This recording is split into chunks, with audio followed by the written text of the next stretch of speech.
Hello friends, last video में मैंने आपको 9200 एल सीरीज के स्विच की स्टैकिंग कॉन्फ़िगरेशन आपको बताई थी, कैसे आपको उनको स्टैक में कॉन्फ़िगर करना है। तो अगर आप 9200 एल सीरीज को कॉन्फ़िगर करना चाहते हैं स्टैक के अंदर, तो लास्ट वीडियो को आप देख सकते हैं।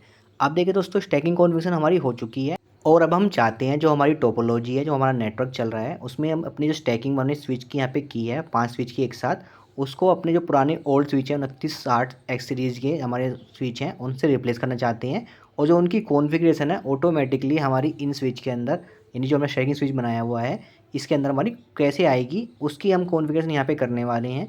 तो देखिए दोस्तों, हमारे पास यहाँ पे 5 स्विच का स्टैक है जो कि 9200 एल सीरीज के स्विच है, जो कि नॉन पीओई स्विच हैं। तो यहाँ पे देखिए, हमने जो स्विच 1 को बनाया हुआ है वो है एक्टिव बना हुआ है। स्विच 5 जो यहाँ पे सीरीज में कनेक्ट है वो बना हुआ है स्टैंड बाई मोड में। साथ ही स्विच 1 पे हमने यूएसबी कंसोल केबल लगाई हुई है, जिससे हम अपने स्विच को यहाँ पे कॉन्फ़िगर करेंगे। साथ ही जो स्विच 1 का हम पहले पोर्ट पे हम अपना यहाँ पे एक कैट 6 केबल लगा देते हैं, जिसको हम ट्रंक पोर्ट बना के अपनी सारी वीलन ट्रांसफ़र करा सकते हैं अपने न्यू स्टैकिंग स्विच पे। तो देखिए, हम कंसोल के थ्रू अपने कंप्यूटर आ चुके हैं। अब देखिए, यहाँ पे हमारा स्विच 1 जो एक्टिव स्टेटस में है और स्विच 5 हमारा स्टैंड बाई मोड में है, वो आपको यहाँ पे शो कर रहा है स्क्रीन के अंदर। अब देखिए दोस्तों, हमें यहाँ पे कॉन्फ़िगरेशन अपनी ओल्ड कॉन्फ़िगरेशन कैसे अपनी स्विच के अंदर कॉन्फ़िगर करनी है। तो सबसे पहले हमें जाना है ग्लोबल कॉन्फ़िगरेशन मोड के अंदर, इसलिए हम कमांड यूज करते हैं कॉन्फ़िगरेशन टर्मिनल और फिर एंटर प्रेस करते हैं। एंटर प्रेस करते देखिए हम ग्लोबल कॉन्फ़िगरेशन मोड के अंदर आ जाएंगे। यहाँ पे सबसे पहले हम अपने पोर्ट नंबर 1 यानी स्विच 1 के पोर्ट नंबर 1 को बनाएंगे ट्रंक पोर्ट। तो यहाँ पे इंटरफेस G1/01 और कमांड यूज करेंगे स्विच पोर्ट मोड ट्रंक। तो देखिए, हमारा जो स्विच का 1 स्विच है, जो एक्टिव स्विच है हमारा, उसका पोर्ट नंबर 1 है, उसको हमने ट्रंक पोर्ट बना दिया है। ट्रंक पोर्ट बनने के बाद जितनी भी वीलैन है हमारी ट्रांसफ़र हो जाएगी ऑटोमेटिकली हमारे ओल्ड स्टैकिंग के अंदर। तो यहाँ पे हम यूज करते हैं कमांड ग्लोबल कॉन्फ़िगरेशन मोड के अंदर, हम कमांड यूज कर रहे हैं डू शो वीटीपी स्टेटस। जैसे हम इस कमांड का यूज करते हैं तो देखिए, हमारे यहाँ पास वीटीपी स्टेटस शो करेगा। तो यहाँ पे जो वीटीपी का वर्जन है वो हमारा 2 है, साथ में वीटीपी डोमेन नेम है वो हमारा सेम होना चाहिए जो हमारे L3 के अंदर या अदर स्विच के अंदर जो हमारा वीटीपी डोमेन नेम है, और वीटीपी वर्जन सेम होना चाहिए, तभी हमारी जो वीलैन की कॉन्फ़िगरेशन है वो हमारी ट्रांसफ़र होगी। साथ में देखिए, वीटीपी जो ऑपरेटिंग मोड है हमारा क्लाइंट शो कर रहा है।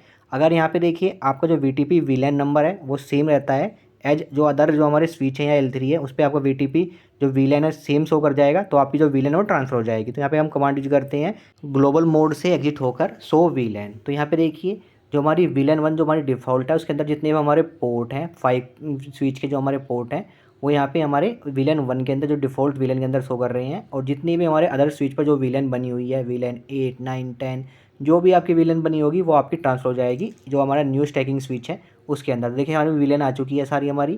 तो वीलैन इस तरह से आप ट्रांसफ़र कर सकते हैं।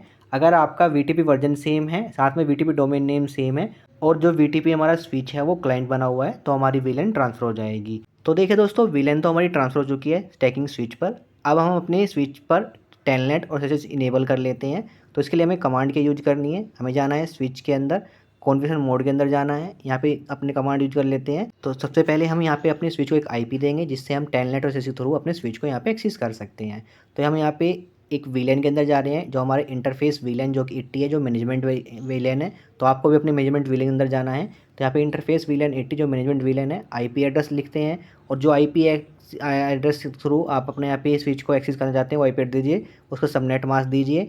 इसके बाद आपको एग्जिट करना है और इसका एक आईपी डिफ़ॉल्ट गेटवे आपको यहाँ पे सेट कर देना है। तो यहाँ पे आईपी डिफ़ॉल्ट गेटवे जो और इस वीलैन का डिफ़ॉल्ट गेटवे आपको यहाँ पे एंटर कर देना है। आईपी एड्रेस देने के बाद अब हमें यहाँ पे टेलनेट और एसएसएच को इनेबल करना है। जल्दी से मैं यहाँ पे टेलनेट और एसएसएच को इनेबल कर लेता हूँ, उसकी कमांड यूज कर लेता हूँ।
तो देखिए दोस्तों, टेलनेट और एसएस इनेबल कर दिया है हमने अपने स्विच पर। तो अब हम रिमोटली भी जो भी हमने आईपी अपने सेल के अंदर अपना परमिट किया उनसे अपने इस स्विच को यानी स्टैकिंग स्विच को कॉन्फ़िगर कर सकते हैं, उसकी कंसोल को एक्सेस कर सकते हैं। साथ ही अब बात करें दोस्तों, जो आपके टोपोलॉजी के अंदर ओल्ड स्विच थे उसकी कॉन्फ़िगरेशन कैसे आपको रिप्लेस करना है न्यू स्विच के अंदर।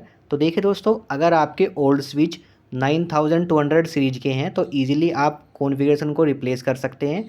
अदरवाइज आपकी जो स्विच की सीरीज़ थी वो है 2960 सीरीज के आपके स्विच थे। अब आपने रिप्लेस किए हैं 9200 एल सीरीज या फिर 9200 सीरीज के स्विच आपने रिप्लेस किए हैं, तो उसकी आप ओल्ड कॉन्फ़िगरेशन को आप न्यू स्विच की कॉन्फ़िगरेशन के अंदर रिप्लेस नहीं कर सकते, क्योंकि जो हमारे न्यू स्विच हैं 9200 सीरीज के स्विच हैं उनके सिंटैक्स अलग अलग है। इस वजह से आप कॉन्फ़िगर अगर टीएफटी सर्वर के थ्रू आप अपनी ओल्ड कॉन्फ़िगरेशन को आप यहाँ पे पेस्ट करेंगे तो वो पेस्ट नहीं होगी, एरर शो कर देगा। तो इस केस में जो आपको कॉन्फ़िगरेशन आपको पेस्ट करनी है, पहले आप जो अपनी ओल्ड स्विच है उसकी कॉन्फ़िगरेशन आप बैकअप ले लीजिए और वन बाय वन आप इस स्विच के अंदर उसको पेस्ट कीजिए। तो ईजिली आप इस तरीके से अपने न्यू स्विच के स्टैकिंग स्विच को किसी भी टोपोलॉजी के अंदर एंटर कर सकते हैं, चाहे वो वर्किंग आपकी टोपोलॉजी हो तो ईजिली आप उसके अंदर एंटर कर सकते हैं, उसकी कॉन्फ़िगरेशन को ऐड कर सकते हैं। सब कुछ जानकारी मैंने आपको इस वीडियो में शेयर कर दी है। Thank you.